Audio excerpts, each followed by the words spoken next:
जय श्री कृष्णा भक्तों, आप सभी को वरुथनी एकादशी व्रत की बहुत बहुत शुभकामनाएं। बैसाख मास में कृष्ण पक्ष में वरुथनी एकादशी व्रत रखा जाता है। इस दिन भगवान विष्णु की पूजा की जाती है तथा व्रत रखा जाता है तथा वरुथनी एकादशी व्रत कथा का श्रवण किया जाता है। तो आइए वरुथनी एकादशी व्रत कथा का श्रवण करते हैं। वरुथनी एकादशी व्रत कथा के अनुसार महाराज युधिष्ठिर ने श्री कृष्ण से कहा, हे भगवान, आप मुझे कोई ऐसा व्रत का विधान बतलाएं जिससे पुण्य मिले।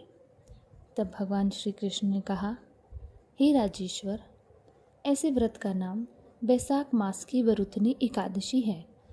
यह सौभाग्य देने वाली और सभी पापों को नष्ट करने वाली है।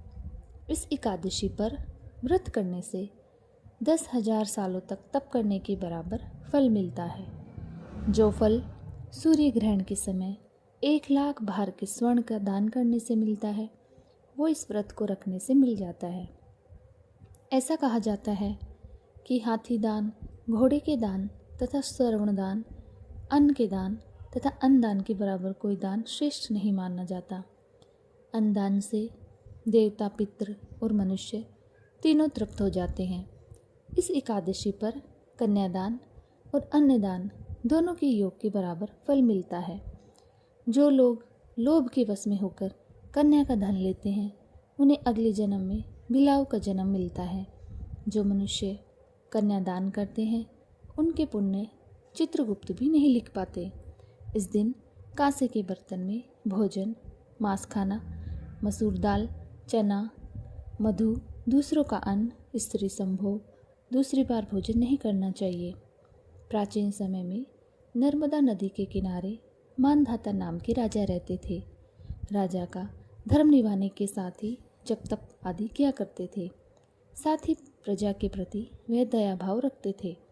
एक बार वह तपस्या में लीन थे तो एक भालू ने उनका पैर चबा लिया और राजा को जंगल को खींचकर ले गया। तब राजा ने विष्णु भगवान से प्रार्थना की और भक्त की पुकार सुनकर विष्णु भगवान वहां पहुंचे और अपने चक्र से भालू को मार डाला। लेकिन राजा का पैर भालू ने नोचकर खा लिया था। इस बात का राजा को बहुत दुख था। राजा को दुखी देखकर विष्णु भगवान ने कहा कि राजन, भालू ने जो तुम्हारा पैर काटा है वह तुम्हारे पूर्व जन्म का पाप है, जिससे तुम्हारी सजा तुम्हें इसी जन्म में भुगतनी पड़ी। राजा ने इसकी मुक्ति का उपाय पूछा तो भगवान विष्णु ने कहा, राजन, तुम मेरा 12 अवतार मूर्ति का पूजा वरुथनी एकादशी का व्रत धारण करके करो। राजा ने जैसा सोचा था और जैसा सुना था वैसा ही किया। इससे भगवान प्रसन्न हुए और उसका पैर पहले की तरह हो गया।